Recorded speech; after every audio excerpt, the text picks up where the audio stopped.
ओम श्री परमात्मने नमः। अध्याय 5 कर्म संन्यास योग।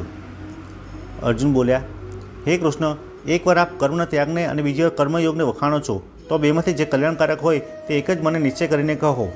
શ્રી ભગવાન કહે છે, કર્મ સંન્યાસ અને કર્મયોગ એ બંને ચોક્કસ કલ્યાણકારક છે, પણ બંનેમાં કર્મ સંન્યાસ કરતાં કર્મયોગ વધારે સારો છે. એ મહાભાવો, જે દ્વેષ કરતો નથી કે કંઈ ઈચ્છતો નથી તેને સદા સંન્યાસી જાણવો. કેમ કે રાગ દ્વેષાદી દ્વંદ્વથી રહિત મનુષ્ય અનાયાસે સંસાર બંધનથી છૂટી જાય છે.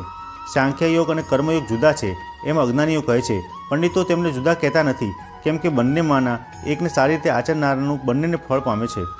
જે સ્થાન સાંખ્ય યોગ્ય મેળવે છે તેને કર્મયોગીઓ પણ પામે છે. સાંખ્ય યોગ અને કર્મયોગને જે એક જ જાણે છે તે જ ખરો જ્ઞાની છે. એ મહાભાવો, કર્મયોગ વિના કર્મ સંન્યાસ પ્રાપ્ત કરવો મુશ્કેલ છે અને કર્મયોગમાં જોડાયેલો મુનિ વિના વિલંબે પરબ્રહ્મને પામે છે.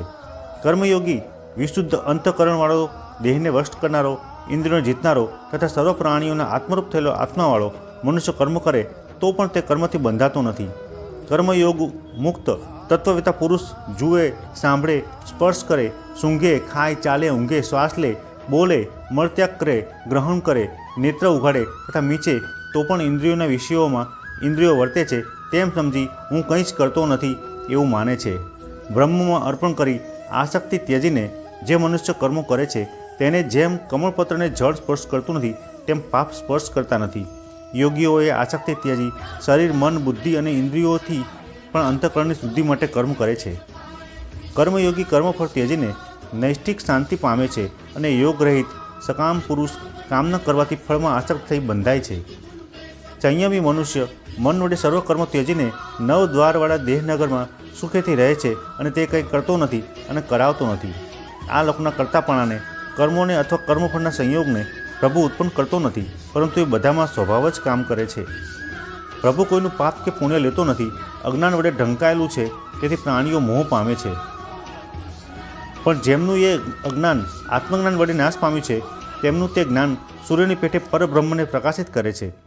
તે બ્રહ્મમાં જ બુદ્ધિવાળો, તે રૂપ જ આત્માવાળા, તેમજ નિષ્ઠાવાળા અને તે રૂપ જ આશ્રયવાળા પુરુષો પાપરહિત થઈને પુનર્જન્મને પામતા નથી. વિદ્યા અને વિનયયુક્ત બ્રાહ્મણમાં, ગાયમાં, હાથીમાં, કૂતરામાં તથા ચાંડાળમાં પણ સમાન દ્રષ્ટિ રાખનારા જ ખરા પંડિતો છે. જેમનું મન સંભાવથી સ્થિર થયું છે તેમણે અહીં જ સંસાર જીત્યો છે, કારણ કે બ્રહ્મ નિર્દોષ અને સમાન છે, જેથી તે સમદર્શી છે. મનુષ્યો બ્રહ્મમાં જ રહેલા છે. સ્થિર બુદ્ધિવાળો, મોહરહિત અને બ્રહ્મમાં રહેલો બ્રહ્મજ્ઞાની પ્રિય પામી હર્ષ પામતો નથી અને અપ્રિય પામી શોક કરતો નથી. બહારના વિષયોમાં જેનો આત્મા આસક્ત નથી તે મનુષ્ય અંતઃકરણમાં પણ જે સુખ મેળવે છે તે નાશ ન પામે તેવા સુખને તે બ્રહ્મમાં જોડાયેલા ચિત્તવાળો હોવાથી અનુભવે છે. ઇન્દ્રિયો તથા વિષયોના સંબંધથી ઉત્પન્ન થતા જે સુખો છે તે દુઃખના જ મૂળ છે તથા આદિ અંતવાળા છે. હે અર્જુન, જ્ઞાની તેમાં સુખ માનતો નથી. જે મનુષ્ય શરીર છૂટતા પહેલાં કામ અને ક્રોધથી ઉપજતા વેગને અહીં જ સહેવા સમર્થ છે તે પુરુષ યોગી છે અને તે જ સુખી છે. જે યોગી આત્મામાં જ સુખવાળો, આત્મામાં જ રમનારો અને આત્મામાં જ પ્રકાશવાળો છે તે બ્રહ્મરૂપ થઈને મોક્ષને પામે છે. જેમનો પાપરૂપે મેલ નાશ પામ્યો છે, જેમના સંશયો છેદાયા છે, જેમનું ચિત્ત વસ્ત છે અને જેઓ સર્વ પ્રાણીના હિતમાં તત્પર છે એવા ઋષિઓ બ્રહ્મ નિર્માણ પામે છે. કામ ક્રોધથી રહિત ચિત્તને વશ કરનાર અને આત્માને જાણી ચૂકેલા યતિઓના સર્વ અવસ્થામાં બ્રહ્મ નિર્માણ જ છે.